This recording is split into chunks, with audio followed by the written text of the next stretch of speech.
And வஞ்சர தலையும் போட்டு மீன் குழம்பு, ரசம், புளி, தக்காளியெல்லாம் போட்டு மிளகு ரசம்.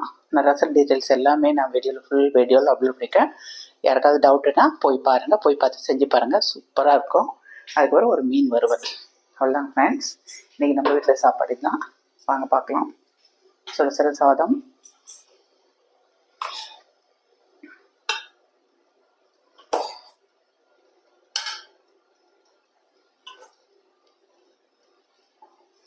அதுக்கப்புறம் மீன் குழம்பு. இது பார்த்திங்கன்னா தலையும் நடுப்பகுதியில் போட்டு செஞ்ச மீன் குழம்பு. ஒரு 2 பீஸ் தாராளமாக எடுத்து வச்சுக்கலாம்.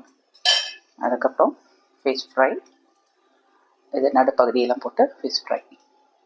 அதுக்கப்புறம் ரசம், இன்னொரு ட்ரிப் எடுத்து வாங்க.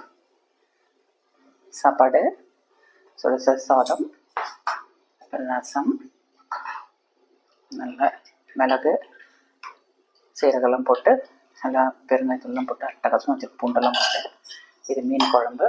மண்சட்டியில் நம்ம செஞ்சது. இது மீன் வறுவல். இது காட்டு. இந்த மீன் குழம்பு டீட்டெயில்ஸ் பார்த்தீங்கன்னா இன்றைக்கி வீடியோவில் நான் அப்லோட் பண்ணியிருக்கேன், போய் பாருங்கள். ரொம்ப சூப்பராக இருக்கும். நான் சொன்ன மெத்தட்லேயே செஞ்சு பாருங்கள், கண்டிப்பாக உங்களுக்கு ரொம்ப பிடிக்கும். வாங்க எங்கள் வீட்டுக்கு எல்லோரும் செஞ்சு சாப்பிடலாம். இந்த வீடியோ அண்ட் ஷார்ட்ஸில் உங்களுக்கு ரொம்ப பிடிச்சிருந்தா ரேவதி சரவணாஸ் வேர்ல்டு சேனலுக்கு சப்போர்ட் பண்ணுங்கள், சப்ஸ்கிரைப் பண்ணுங்கள், ஆல்ரெடி பெல் நோட்டிஃபிகேஷன் நோட் பண்ணி வச்சுக்கோங்க. அப்போ தான் நான் போடுற ஒவ்வொரு வீடியோ உடனுக்குடன் வரும். அதேமாரி வீடியோ ரொம்ப யூஸ்ஃபுல்லாக இருந்தால் ஃப்ரெண்ட்ஸ்களுக்கு ஷேர் பண்ணுங்கள், லைக் பண்ணுங்கள், கமெண்ட்ஸ் பண்ணுங்கள். தேங்க்யூ ஃபார் வாட்சிங் மை சேனல். தேங்க்யூ. இன்றைய நாள் எல்லோருக்கும் நல்லா நன்றி. தேங்க்யூ.